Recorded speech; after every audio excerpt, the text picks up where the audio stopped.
The girl accidentally captured the murder scene while taking photos, but instead of rushing away, she seized the moment when the killer was disposing of the body, and clearly photographed his facial features. Then she hurried back to the roadside, intending to call her uncle to report it to the police, but she found the car empty. Could it be that her uncle had heard the gunshot and gone into the cemetery to look for her?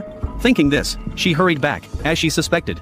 The two had already met. Just as the girl was about to warn her uncle to leave quickly, before he could react, the killer shot him dead. Just as the killer was about to attack the girl, he suddenly noticed the camera in her hand. Taking advantage of the killer's momentary distraction, the girl spun around and fled for her life. Her frantic dash led her to a wooden cabin. The bewildered owner immediately stopped the panicked girl. A bullet struck the man squarely in the ankle. The searing pain caused his mind to completely freeze. Only when a fully armed, masked assassin slowly approached did he regain his senses and quickly lock the door. He then checked his weapon, loading the last 2 bullets into the magazine. Just as the assassin violently pushed open the door, the man fired without hesitation, but due to the distance, the assassin wasn't killed. Now both were wounded, so neither dared make a move. The man warned the killer to leave immediately, or he would call the police. Hearing this, the killer was genuinely frightened. Quick-witted, he grabbed the phone, only to discover the man's line wasn't even connected. I've got a cell phone, asshole! I'm looking at it.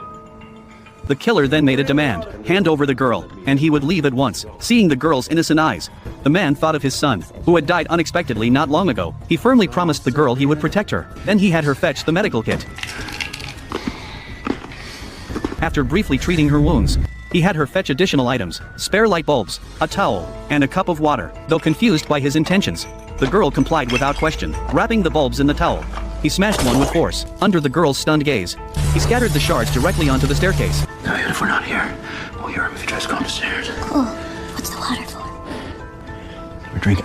The man then asked the girl why she was being hunted. She confided her tragic story to him, and handed over the camera's film. The man carefully wrapped the film in a plastic bag to prevent damage. He instructed the girl to hide the film inside the toilet tank. After an unknown period of time passed, the killer unexpectedly found a confession letter. It revealed the man had once had a happy family. He had laid barbed wire on his farm, causing a child to step on it and fall. The child hit their head on a rock and died. His wife couldn't bear the reality, and left him in grief. This left the man filled with guilt, spending his days holed up at home, drowning his sorrows in alcohol. The girl listened, feeling a deep connection, and confessed that if the man wouldn't reject her, she could regard him as her own father. Moved to tears, the man found the resolve to confront the killer. He relentlessly questioned and taunted him. The wounds covering your body are too extensive. It won't be long before you bleed to death. Hearing this, the killer flew into a rage. Consumed by fury, he not only began hurling abuse at the two upstairs, but also prepared to storm upstairs and kill them. A patrolling officer happened to hear the gunshot. Eager to make a name for himself, he didn't immediately call for backup. Instead, he chose to investigate the source of the gunshot alone. He soon found the man's wooden cabin, yet the killer showed no sign of panic. He calmly pulled on his hood,